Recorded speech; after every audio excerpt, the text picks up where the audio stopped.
12 जून 2025 Ahmedabad air India flight AI 171 का हादसा। ये सिर्फ एक प्लेन क्रैश की खबर नहीं थी, ये कहीं ज्यादा गहरा था, एक तरह से भरोसे पर चोट थी। बिल्कुल। और जो शुरुआती बातें निकल कर आईं, उन्होंने सीधे सीधे पायलटों पर उंगली उठा दी। कहा गया कि जी उन्होंने गलती से फ्यूल सप्लाई बंद कर दी। हाँ, लेकिन क्या ये इतना सीधा है? मतलब मामला थोड़ा पेचीदा लगता है ना? बहुत ज्यादा। देखो, हुआ ये कि प्लेन ने टेक ऑफ किया और मुश्किल से 650-800 फीट की ऊंचाई पर पहुंचा होगा। बस इतनी सी ऊंचाई पर? हाँ बिल्कुल, टेक ऑफ के फौरन बाद, और तभी दोनों इंजन बंद हो गए। अब रिपोर्ट कहती है कि इसके 32 सेकंड बाद फ्यूल कट ऑफ स्विच बंद किए गए। अच्छा, 32 सेकंड बाद? लेकिन यहाँ एक बड़ा सवाल है, वो कॉकपिट की रिकॉर्डिंग। वही तो असली पेंच है। उस रिकॉर्डिंग में साफ सुना जा सकता है, एक पायलट दूसरे से पूछ रहा है, स्विच क्यों बंद कर दिया? और जवाब आता है, मैंने कुछ नहीं किया। अब ये बात पूरी कहानी को ही पलट देती है। बिल्कुल। और ये पायलट कोई नए नहीं थे। कैप्टन सुमित सभरवाल, मतलब 30 साल से ज्यादा का तजुर्बा, और फर्स्ट ऑफिसर कुंदर, उनके पास भी हजारों घंटे की उड़ान का अनुभव था। सही बात है। तो सवाल ये है कि इतने अनुभवी लोग टेक ऑफ जैसे क्रिटिकल मोमेंट पर ऐसी जानलेवा गलती कैसे कर सकते हैं? हाँ, खासकर तब जब फ्यूल कट ऑफ स्विच के बारे में कहा जाता है। अमेरिका की जो FAA है, फेडरल एविएशन एडमिनिस्ट्रेशन, हाँ FAA, उनकी रिपोर्ट कहती है कि इन स्विच को गलती से बंद करना लगभग नामुमकिन है।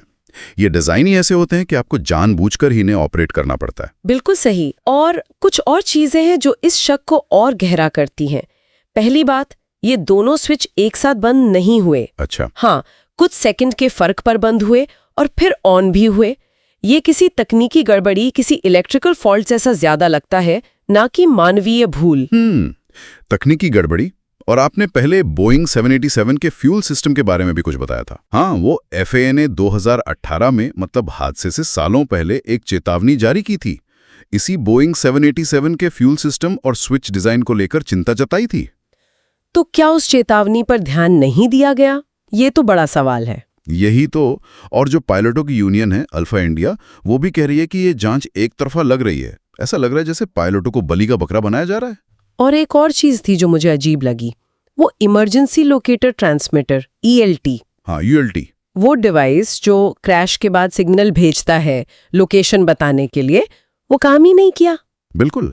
अब क्या ये भी पायलट की गलती थी, या ये मेंटेनेंस की लापरवाही है, या फिर कोई और ही तकनीकी खामी? ये सारे सवाल मिलकर शुरुआती जांच पर बहुत बड़ा प्रश्न चिन्ह लगा देते हैं। और जब हम बोइंग के इतिहास को देखते हैं, तब तो ये शक और भी बढ़ जाता है, वो 737 मैक्स वाले हादसे। ओह हाँ, 2018-19 346 जाने गई थी। भयानक था वो। और उसमें भी तो यही हुआ था ना, शुरू में सारा दोष पायलटों पर डाल दिया गया था। हाँ बिल्कुल। बाद में जाकर पता चला कि असल प्रॉब्लम तो प्लेन के सॉफ्टवेयर में थी। एक ऐसी खतरनाक खामी जिसे कथित तौर पर छुपाया गया था, और पायलटों को उसकी ठीक से ट्रेनिंग भी नहीं दी गई थी। ये पैटर्न वाकई चिंताजनक है। बोइंग के विमानों से जुड़े हजारों हादसे हुए हैं, सैकड़ों गंभीर, 9000 से ज्यादा मौतें, और अक्सर ये सुनने में आता है कि कंपनी हादसों के बाद, मतलब जिम्मेदारी से बचती है, रिएक्शन धीमा होता है, और शायद अपने असर की वजह से जांच में नरमी भी बरती जाती है, ऐसे आरोप लगते रहे हैं। अहमदाबाद वाले मामले पर भी बोइंग का रवैया अब तक कुछ खास साफ नहीं है। तो क्या ये इतिहास फिर से दोहराया जा रहा है?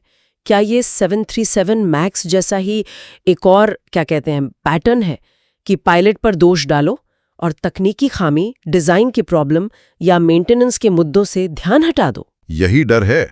जो शुरुआती 15 पन्नों की रिपोर्ट आई है, उसमें पायलट की कथित गलती पर तो बहुत जोर है, लेकिन बोइंग या इंजन बनाने वाली कंपनी जनरल इलेक्ट्रिक, उनकी संभावित भूमिका पर लगभग कुछ नहीं कहा गया। ये सिर्फ चिंता की बात नहीं, ये सवाल खड़ा करता है कि क्या सुरक्षा को मुनाफे से ऊपर रखने की जो बात होनी चाहिए, वो अभी हो रही है, या 737 मैक्स वाली कहानी ही चल रही है? और इसमें सबसे दुख की बात यह है कि कैप्टन सबरवाल और फर्स्ट ऑफिसर कुंदर, वो अब इस दुनिया में नहीं है। वो अपना पक्ष नहीं रख सकते, वो बता नहीं सकते कि उस वक्त कॉकपिट में असल में क्या हुआ था। हाँ, ये बात इस मामले को और भी संवेदनशील बना देती है, और जांच एजेंसियों पर जिम्मेदारी और भी ज्यादा बढ़ जाती है कि वो हर पहलू को देखें निष्पक्ष होकर। निश्चित रूप से।